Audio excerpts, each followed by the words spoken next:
कैसे हो दोस्तों यह कहानी एक सच्ची घटना पर आधारित है, इसलिए कहानी को बड़े ध्यान से सुने।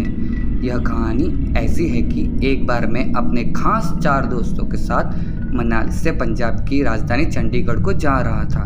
गूगल का इस्तेमाल करके एक अच्छा सा होटल हमने अपने लिए रिजर्व कर लिया था। हम सभी लोगों ने यह फैसला किया था कि हम रात के शांत माहौल में ही गाड़ी चलाकर वहां जाएंगे, जिससे सुबह सुबह ही हम होटल में चेक इन कर लेंगे। लगभग रात को करीब 3 बजे हम लोग चंडीगढ़ की सीमा के पास आ चुके थे। जिस रास्ते से हम गुजर रहे थे उस रास्ते में एक छोटी से पहाड़ी पड़ती है और हम उसी पहाड़ी पर गाड़ी को चलाते हुए जा रहे थे। इस पहाड़ी में रास्ता ढलान के साथ साथ मुड़ावदार था। एकाएक हम सब ने देखा कि सफ़ेद फॉर्च्यूनर सड़क के किनारे पर खड़ी हुई है और उस गाड़ी के पार्किंग लाइट्स और ब्लिंकर चालू थे। उस गाड़ी के बाजू में एक सुंदर सी लड़की खड़ी हुई है। उसने एक खूबसूरत सा गुलाबी टॉप और जीन्स का कपड़ा पहना हुआ था और वो हमारी गाड़ी को देखकर हमें लिफ्ट का इशारा करने लगी। यह देखकर हम सभी दोस्तों के बीच चर्चा होने लगी कि हमें उस लड़की को लिफ्ट देना चाहिए या नहीं। क्या हम उस लड़की की मदद करना चाहिए? हम 4 में से 3 लोग उस लड़की की मदद के पक्ष में थे और एक जन नहीं था कि उस लड़की की इतनी रात को मदद की जाए। यह एक धोखा या फिर चालबाजी भी हो सकती थी। जो लड़की की मदद के विरोध में था वह कह रहा था कि जरूर कुछ गड़बड़ है और हम सबको इस झमेले में नहीं फंसाना चाहिए। मेरे दोस्त ने उस लड़की के पास गाड़ी को धीमा कर लिया और गाड़ी की खिड़की को नीचे कर लिए। उसी समय दूसरे दोस्त ने तेज आवाज में कहा कि भाई, गाड़ी क्यों रोक रहे हो? कुछ गलत हो सकता है, इसलिए बिल्कुल भी लड़की को देखकर मदद के लिए मत पिघलो।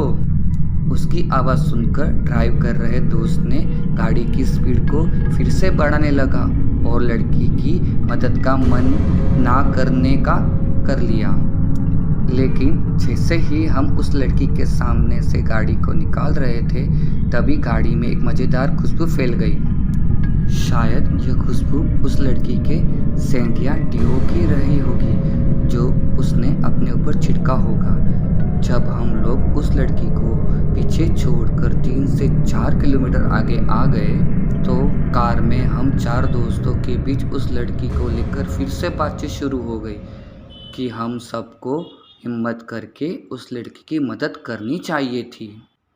क्या पता सच में वह किसी परेशानी में गिर गई होगी, इसलिए हमें उसे वहाँ इतनी रात को अकेला नहीं छोड़ना चाहिए था। तभी कार ड्राइव कर रहे दोस्त का मन बदलने लगा और वह कार को यू टर्न लेने की बात करने लगा। तभी हमने देखा कि सामने कुछ दूर में एक कार खड़ी हुई है और यह कार वही कार है जो कुछ दूर पहले हमें पीछे दिखी थी। उस कार के बगल में वही लड़की खड़ी थी जिसने वही गुलाबी टॉप और जीन्स का कपड़ा पहना हुआ था और वह हाथों से इशारा करके लिफ्ट मांग रही थी। यह देखकर हम सब डर गए। हम सबके चेहरे पर एकदम सफ़ेद हो गए। मेरा दिल तो ज़ोरों से धड़कने लगा था। हमने गाड़ी की रफ्तार बढ़ाई और जल्दी से उस लड़की को पार किया।